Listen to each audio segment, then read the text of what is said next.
let's get started. Again, my name is Laura Welch, and I am with HP. I haven't been with HP long, just like 6 months. In fact, it was 6 months, 3 days ago that I've been there. Before that, I was with a company called Polycom. Anyone know who Polycom is? Little gray triangle speakerphones that everybody knows. Yeah, that's Polycom. Yep, that's what. We tried to get away from that way of describing us. I'm like, it just works. We just got to go with that. And I was in product marketing and training for Polycom and other video conferencing companies for like 25 years. So that's really my history. And then HP for like 6 months. So at HP, I run the sales enablement team. And at HP, sales enablement is segmented into business units. So I'm in the services business unit of HP Inc. And I have sales enablement and product marketing and channel marketing and events and a whole bunch of stuff for one of the business units. So there's one of me in all of the different business units. You can imagine how much fun it is trying to create a comprehensive sales enablement plan for our sellers who have to sell everything. So that's been like my biggest challenge in 6 months is figuring out who to talk to. I am in Austin. I have 6 kids, 3 of whom are mine and 3 of whom got married into my life. And they're all the same ages. So I have a girl and a boy. You know, I have 3 boys. My husband has 3 girls, 24, 23, 20, 20, 17, 15. So we are like the Brady Bunch. All my Christmas cards have been Brady Bunch since we got married. We had a little Brady Bunch, a little cutout with the dogs in the middle. I am a runner, and I'm a 3rd degree black belt. So being in sales enablement and product marketing will make you go insane unless you have some kind of outlet. Having 3 boys will make you go insane unless you have some kind of outlet. And so my outlet was running, and then I started martial arts, and I don't know how I ended up there because I will trip over myself at some point on the stage because I can't catch a ball and can't walk in a straight line. But it was a fun journey. So today we're going to talk about something that has always been a little bit of a challenge for me, and that is enabling our technical sellers. So salespeople, generally speaking, and I don't know if this is true for all of you guys here, but in the high-tech world, an account team will consist of the account manager, maybe the person in charge of the channel, and then there'll be a technical rep or multiple technical reps that are part of the sales team. How many people have teams like that? Is that pretty familiar? Okay. So when I'm thinking about enabling my technical sellers, for me, it's important to keep a few things in mind. And because I like to have fun, we're going to compare enabling technical sellers with the lessons learned from the movie, The Princess Bride. How many people have seen The Princess Bride? Okay, seriously, how many people have not seen The Princess Bride? Raise your hand. Okay, spoiler alert. This whole movie is about to get unleashed on you. And you're not going to understand some of the lessons, but just ask your neighbor next to them and find out why they're laughing, and it'll be fine. Okay, I've seen it like 20 times. I can't believe anybody exists that hasn't seen The Princess Bride. I don't know what's wrong with you people. It's either that or A Fish Called Wanda. Those are my 2 all-time favorite movies. Okay, so let's just play a little clip of the movie just to get us started here. How long do we have to wait before if we know the miracle works? Your guess is as good as mine. I'll beat you apart. I'll take you both together. I guess not very long. Why won't my arms move? You've been mostly dead all day. We have Miracle Max. Make a pill to bring you back. Who are you? Are we enemies? Why am I on this wall? Where's Buttercup? Let me explain. No, there is too much. Let me sum up. Buttercup is marrying Humperdinck in a little less than half an hour. So all we have to do is get in, break up the wedding, steal the princess, make our escape. After I kill Count Rugen. It doesn't leave much time for dilly-dallying. You just wiggle your finger. That's wonderful. I've always been a quick eater. What are our liabilities? There is but one working Castle Gate. Come on. And it is guarded by 60 men. And our assets? Your brains. Fez's strength. I steal. That's it? Impossible. If I had a month to plan, maybe I could come up with something for this. You just shook your head. That doesn't make you happy? My brains, his steel and your strength against 60 men, and you think a little head jiggle is supposed to make me happy? I mean, if we only had a wheelbarrow, that would be something. Where do we put the wheelbarrow of the albino head? Over the albino, I think. Why didn't you list that among our assets in the first place? What I wouldn't give for a Holocaust cloak. There we cannot help you. What this do? How did you get that? At Medical Max's. It fits so nice I could keep it. All right. Come on, help me out. Now, I'll need a sword eventually. Why? You can't even lift one. True, but that's hardly common knowledge, is it? Thank you. Now, there may be problems once we're inside. I'll say. How do I find the count? Once I do, how do I find you again? Once I find you again, how do we escape? Don't pester. He's had a hard day. Right. Sorry. Here you go. What? I hope we win.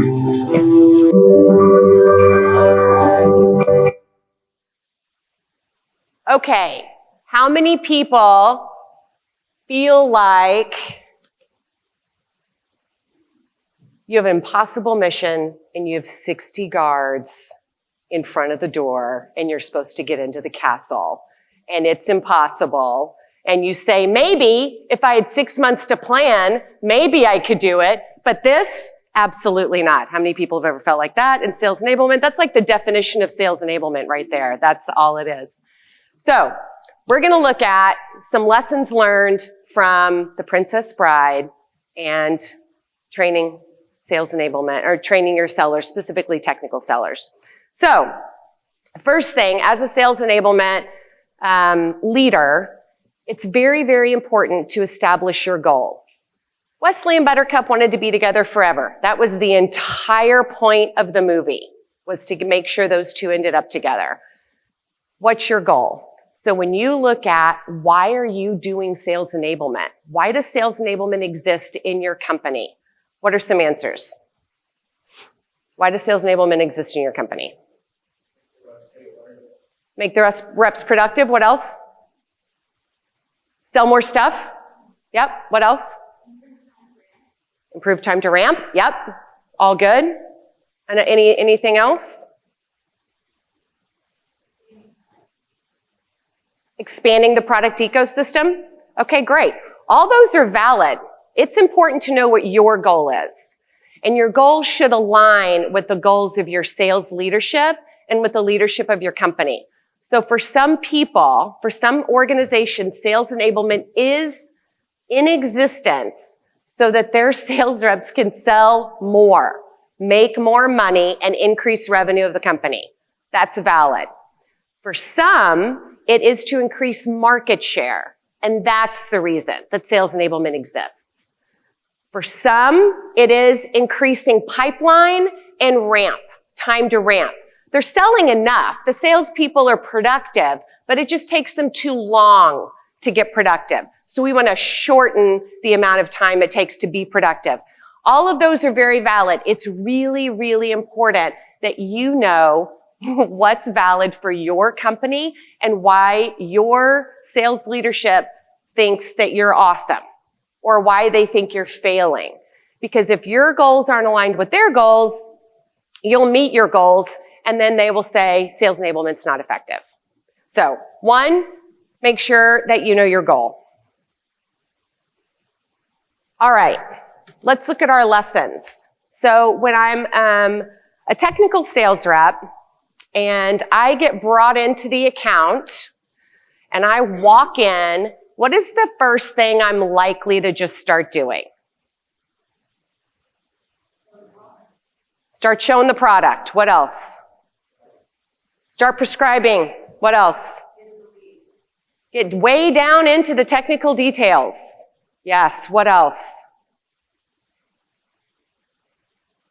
It is very, very, very important to understand the context of what the customer wants and needs even if you're the technical sales rep, right?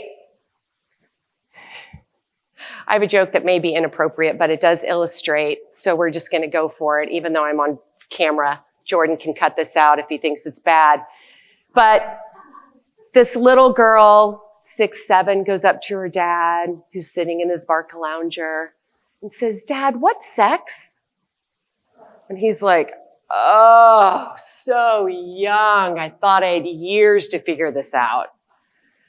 So he like hems and haws, and he thinks, you know what? I've always said I'm going to tell my children the truth. I'm not going to beat around the bush. So he just comes out with the whole thing. When his daughter's eyes get bigger and bigger and bigger and bigger, then he goes, "Why do you ask?" She said, "Mom said dinner would be ready in a couple secs." So it's important to know what your customer's thinking before you just start spouting out information. Very, very critical. So a technical salesperson, it's really, you train them and they love.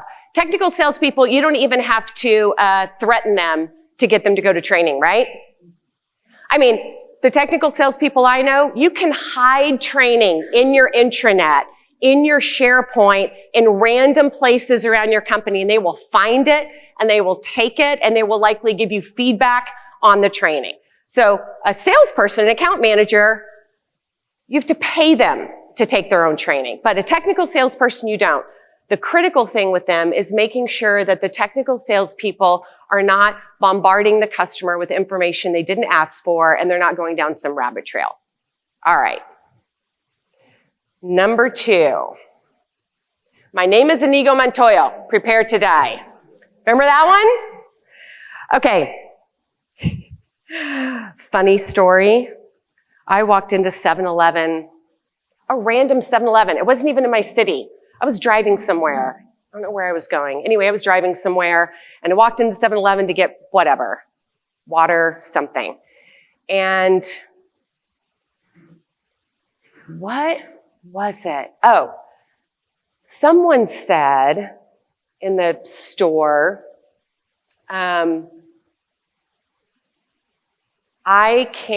what would you like me to get, or can I get you something? And they said, "As you wish."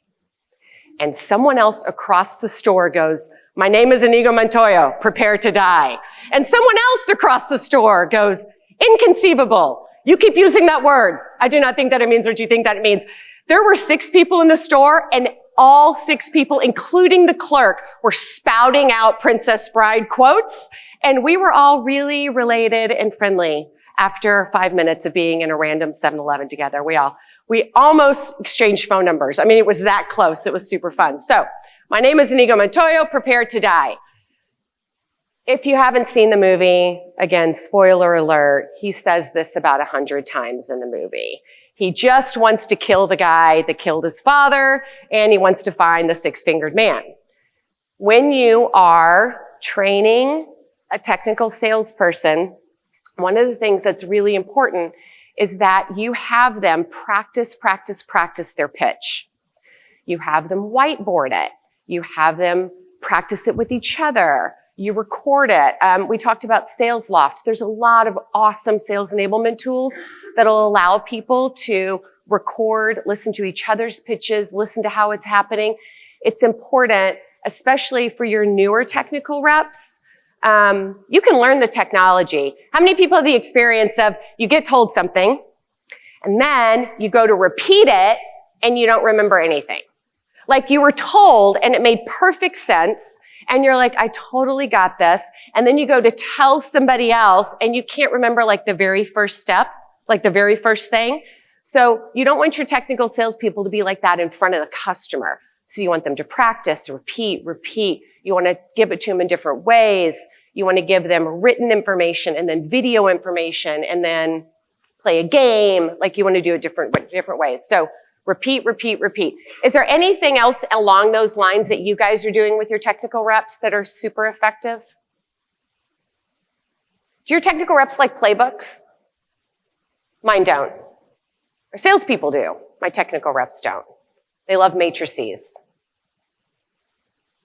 Give them a matrix. They're thrilled. Okay. Nope. All right. Yes, reference architectures, but they have to be correct. Because you give a bunch of technical people reference architectures, what they will give you is a printed out copy of the reference architecture redlined, which is good, and then they'll fight with the product management, and it'll all be fun. So, and then you can get out of the way.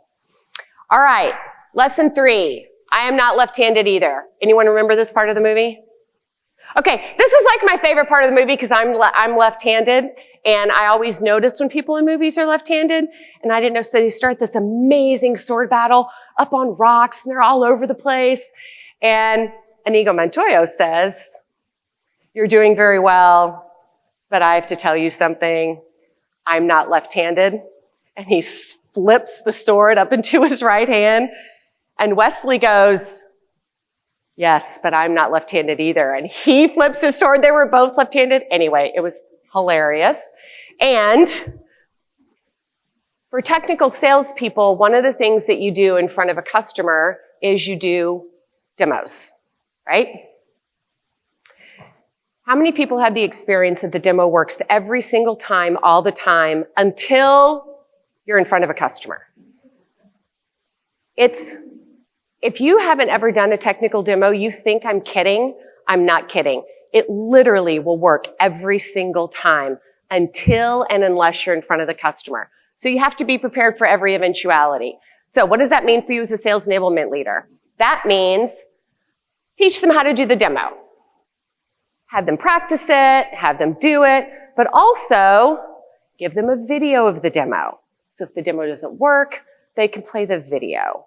Or give them a customer success story. So if the video doesn't work, because the internet's not there, and the demo's not going well, they have a customer success story to tell. Have them be able to talk about and show the aspects of the product that are unique and differentiated in ways other than just the demo. Then when the demo works, it'll be great. But if the demo doesn't work, it's not the whole sales call isn't for naught, and the whole thing's not gonna fall apart.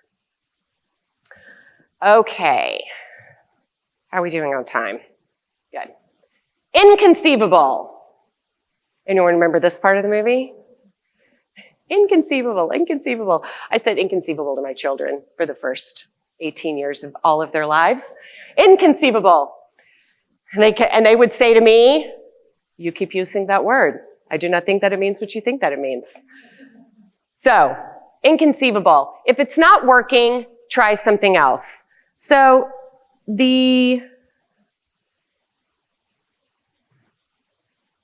selling the product for a technical salesperson, sometimes the technical salesperson will get super, super excited about a certain kind of feature. And they will probably get excited about that because the product management team and the engineering team that have trained them have told them to be excited about that, right? It is, I'm at HP, right? Products, the screen is 15.5 inches, which is 0.2 inches bigger than the other competitor screen. And that's what they'll tell them, that's what they'll show. And the customer's like, meh. If what you're telling your technical salespeople to tell your customers isn't getting across to your customers, do something else. Stop listening to your product management in your engineering team about what the most important thing about the product is, because sometimes, and I know this will be shocking for those of you who love your product management and engineering teams, but sometimes they don't check with the customer first before they build the product. Sometimes they are super smart and they build something great, or they build something because a competitor has it, or they build something because literally, I don't know how many times this happened in all the companies I've worked for, they kind of fell into a feature that they didn't even mean to create, and they got so excited about it that they actually just put it in the product, but they didn't go check with the customer first. So if the customer's feedback is that the features and the technical details or the way the demo's working isn't resonating with the customer, your job is to know that and listen to that and then create something else for your technical salespeople so that they can be successful in selling their product. Lesson 5. Good night, Wesley. Good work. Sleep well. I'll most likely kill you in the morning. Anyone remember this one? This is my Princess Bride guy right here. Let me just high five on this one. So Wesley gets kidnapped by the Dread Pirate Roberts. And somehow, because Wesley's just cool, Dread Pirate Roberts has him be like his errand person. He's like his right-hand dude, right? But Dread Pirate Roberts always kills his prisoners. Always. So every night, he would say this to Wesley before the next day. And eventually, he says to Wesley, I have a secret. I'm not the real Dread Pirate Roberts. Neither was the guy before me. Neither was the guy before me. We pass the mantle on to the next one. They come up with this whole thing. They put on the mask, and no one ever knows it's anyone different. So Wesley becomes Dread Pirate Roberts. So that's kind of how it happened.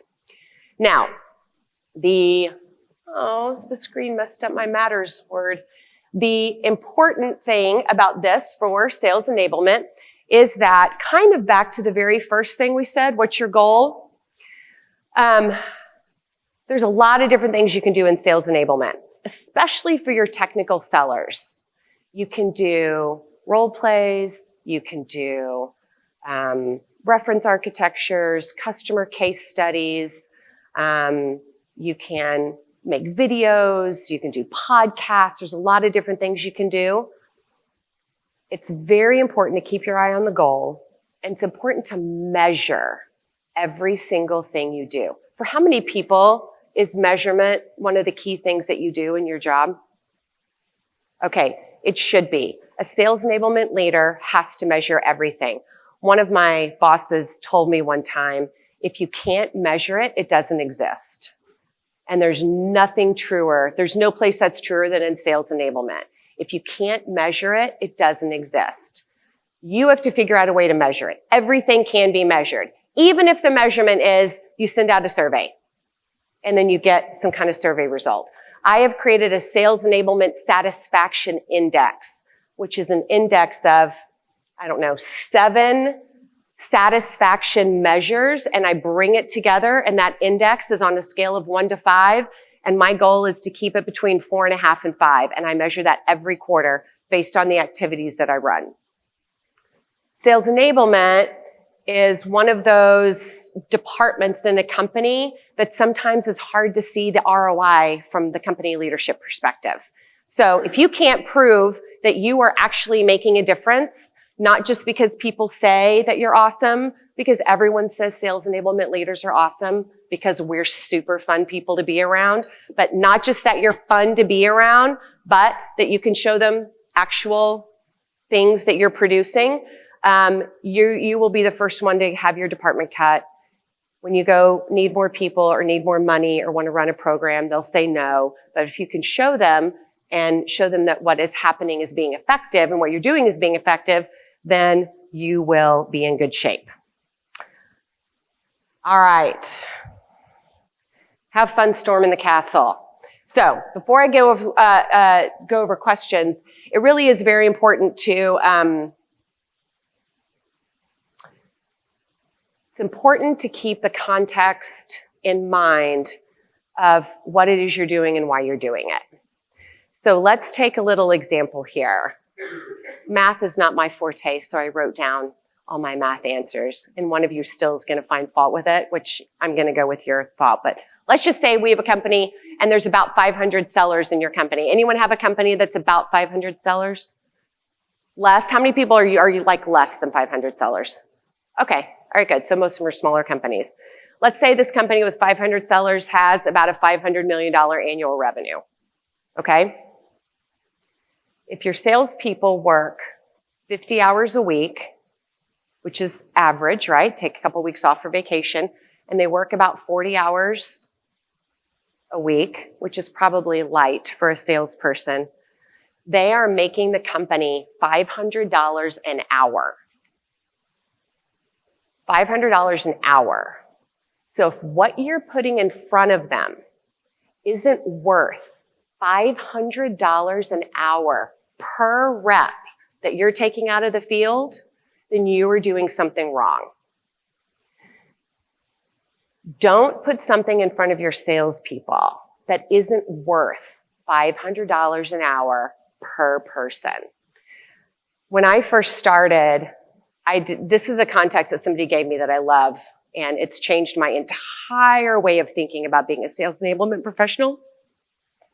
Sorry, I've been leading a conference all week, and I'm losing my voice.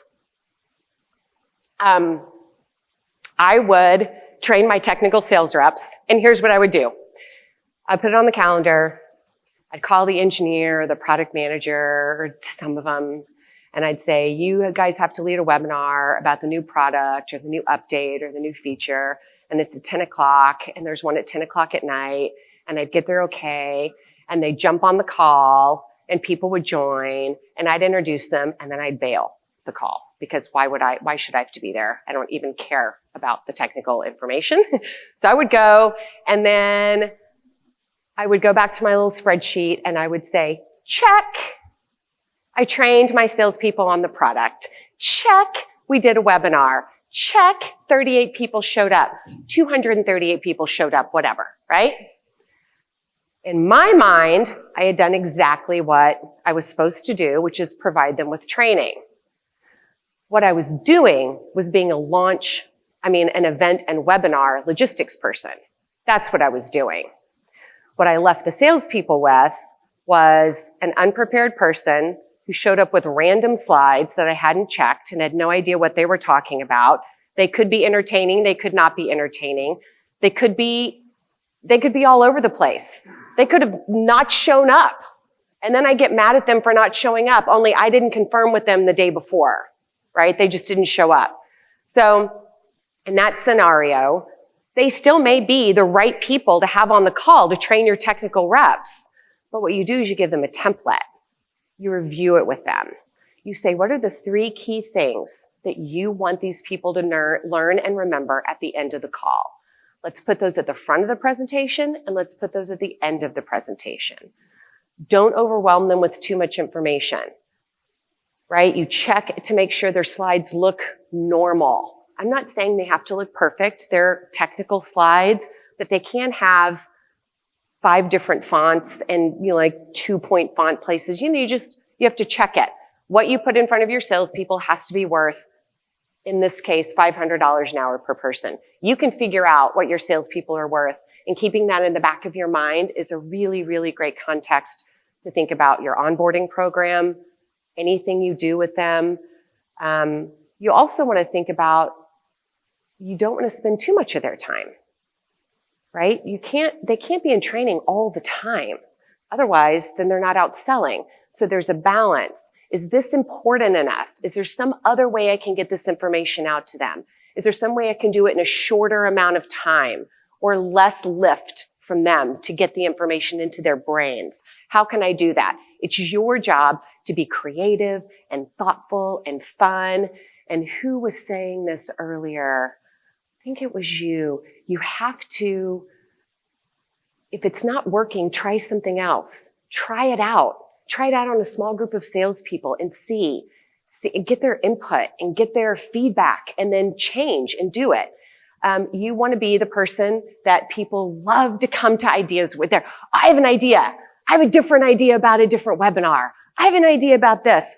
I showed this to somebody on my team, and they're like, let's do a whole series of trainings with salespeople comparing them to movies. Let's do that. It'll be HP Goes to the Movies and all of the different, and I was like, oh, that's such a great idea. Run with it. Run with it. Try it out. And then let's do something fun and exciting and see what the salespeople think and see if they retain the information. So you want to be the group that is thoughtful and comes from the place that your salespeople are the most important people in the company, and they're the ones that you want to make the most happy. Okay. We have 1 minute for questions. Yes, sir.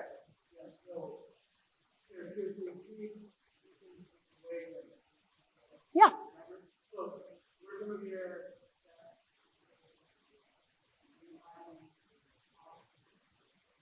Yeah, gamification is awesome. You have to have the right platform for gamification. Otherwise, it's kind of a fail. I've done both ways. My favorite things is little short videos. And my favorite thing to do is each video has like a little bit of a personality. So the competitive videos, my competitive team is so boring and so dry, and they're so smart, but they're the worst at being on camera. So I just use that. So we do this music, dun dun dun dun dun dun dun dun dun dun dun dun dun dun, and then it's like a little newsroom, and he's like, "This is Raj coming to you from the competitive team." And so we kind of make fun of the fact that he has zero personality by putting, and then I have like a little breaking sounds in the background, and I have him like just throw pieces of paper, you know, like a news person just kind of throws paper. He can do that, but he cannot change the monotone of his voice, so then we use it. And I have another group that does hats. So every time it's a different something, they'll put it like on a different hat. So having a shtick in the video is super fun. And again, sales enablement, your team is the most creative team like in the company. And even if you're not, pretend that you are and tell people you are and say, but before I tell you all my creative ideas, what about you? What's a creative idea you have? And then steal ideas from each other, steal ideas from websites and make them your own. And I stole that idea from somebody. I don't even remember. I should give them credit, but I don't remember who they were. So that's one of my most fun things is what are the 3 things you need to remember about this competitor before you walk in the door today? What are the 3 top benefits of this in the healthcare industry? What did our customer say was the one reason that they chose our company over a competitor? And this was said by 5 different people. It's the one thing. So as a salesperson, remember this one thing before you walk in. Don't make your videos long. Unless it's a web-based video training and they have to do it and they're taking a test, that's one thing. But short, impactful, little chaptered videos are super. Podcasts, my salespeople love podcasts. And not just podcasts about products. What's your morning routine as a salesperson? Find your most successful salespeople, get your revenue thing, boom, boom, boom. What are the top 5 salespeople? Go find out great things that they're doing to have them be successful. Record them in a podcast, and all your salespeople will love it. 2 minutes, 3 minutes, very short. 30 seconds if I can do it. All right, I'm going to bring on the next speaker because my time is up, and I don't want to steal her time. I've already stole 2 minutes. It's Julie Newhouse. Sales kickoffs. Awesome. Julie's going to talk to us about sales kickoffs. Here you go.